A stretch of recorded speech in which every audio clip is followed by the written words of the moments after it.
প্রেম মন্দির সম্পর্কে আমরা সবাই কম বেশি জানি, যেটি ভারতের উত্তরপ্রদেশের মথুরা জেলার বৃন্দাবনে অবস্থিত একটি অন্যতম প্রধান আধ্যাত্মিক ও স্থাপত্যের বিষয় হলো প্রেম মন্দির, যেটি ভগবান শ্রীকৃষ্ণ ও দেবী রাধাকে প্রথম তল এবং শ্রীরাম ও দেবী সীতাকে দ্বিতীয় তল উৎসর্গকৃত। মন্দিরটির স্থাপত্যশৈলী অসাধারণ, যেটি দুধ সাদা মার্বেল পাথর দিয়ে তৈরি। মন্দিরের দেওয়াল ও স্তম্ভগুলোতে শ্রীকৃষ্ণের বিভিন্ন লীলার ভাস্কর্য নিখুঁতভাবে ফুটিয়ে তোলা হয়েছে।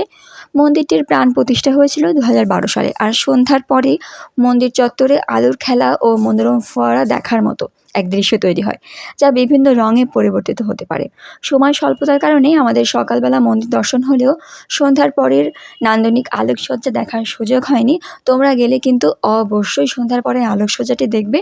আর মন্দির খোলার সময় তোমাদেরকে জানিয়ে দিই, এটি হচ্ছে প্রতিদিন সকাল 8:30 থেকে দুপুর 12টা পর্যন্ত এবং বিকেল 4:30 থেকে রাত 8:30 পর্যন্ত খোলা থাকে। প্রতিদিন সন্ধ্যা 4:30 থেকে রাত 8টা পর্যন্ত মন্দিরে অসাধারণ আলোকসজ্জা এবং মিউজিক শো আয়োজিত হয়। আর মন্দিরে কোনো প্রবেশ মূল্য লাগে না, সম্পূর্ণ বিনামূল্যে পরিদর্শন করা যায়। তো সুন্দর মন্দিরটি দর্শন করতে তোমরা অবশ্যই চলে যাও, দেখলে অবশ্যই তোমরা মুগ্ধ হয়ে যাবে। তো আজকে এ পর্যন্তই, সবাই ভালো থেকো, নমস্কার।